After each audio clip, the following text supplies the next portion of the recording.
प्राचीन काल में एक राक्षस था जिसका नाम था भस्मासुर। वह अत्यंत बलशाली था, परंतु उसकी बुद्धि में विवेक का अभाव था। उसने सोचा कि यदि उसे ऐसी शक्ति प्राप्त हो जाए जिससे वह किसी को भी समाप्त कर सके, तो वह समस्त त्रैलोक्य का अधिपति बन सकता है। इस उद्देश्य से उसने भगवान शिव की कठोर तपस्या आरंभ की। वर्षों तक घोर तप करके वह एक पर्वत पर शिवलिंग की उपासना करता रहा। भगवान शिव, जो भक्त वत्सल हैं और सच्चे हृदय से की गई तपस्या से शीघ्र प्रसन्न हो जाते हैं, भस्मासुर के समक्ष प्रकट हो गए।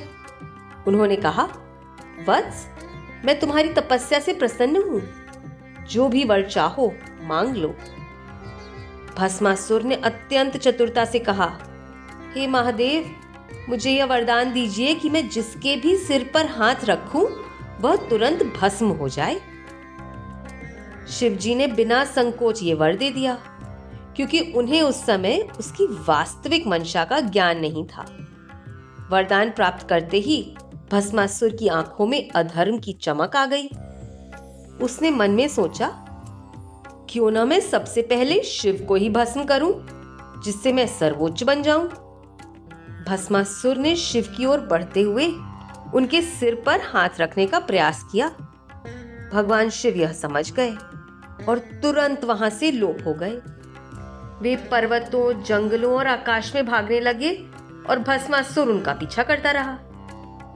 तब देवता अत्यंत चिंतित हो उठे और भगवान विष्णु से सहायता की प्रार्थना करी। विष्णु जी मुस्कुराए और बोले, अब समय है मेरी माया की लीला का।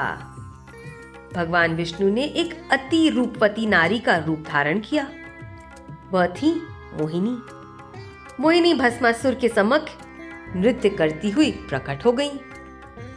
उसकी सौंदर्य छवि देखकर भस्मासुर सम्मोहित हो गया। मोहिनी ने कहा, हे वीर, तुम कितने शक्तिशाली हो। क्या तुम मेरे जैसा नृत्य कर सकते हो? भस्मासुर बोला, मैं तो किसी को भी नचवा सकता हूं। मोहिनी ने अलग अलग मुद्राएं दिखानी शुरू करी।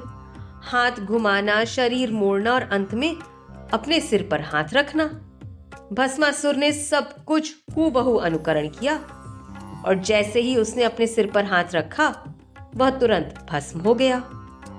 अपने ही वरदान का शिकार बन गया।